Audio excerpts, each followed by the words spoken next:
Барша қазақстандықтар үшін жақсы жаңалықтар ары тезірек көріңіздер. Сәлеметсіздер ме қымбатты көрермен, біздің арнамызға қош келдіңіз. Әлемде және Қазақстанда болып жатқан жаңалықтардың біріншілерден болып біліңіз келсе, арнамызға жазылып лайк басып ұнатпаңыз. Қазақстанда автокөлік бағасы арзандады, импорт айтарлықтай өсті. Желтоқсанда автокөліктердің тұтыну бағасы қарашамен салыстырғанда 2,5%-ға төмендеді.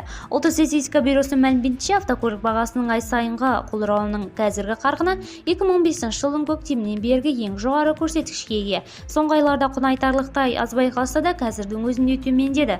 Бірақ бұл жалпы алғанда ең көп тарқалған құбылыс емес.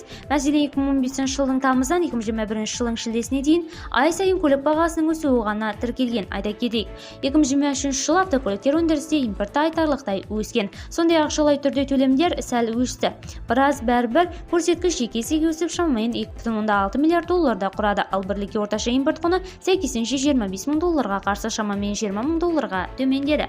Видеомыз кеңінен таралып, барша қазақстандықтар көру үшін видеомызға лайк басып, жақындарыңызға таратып қойды ұмытпаңыз. Алайда жақсылық тарату, оны жасаумен тең ұмытпайық.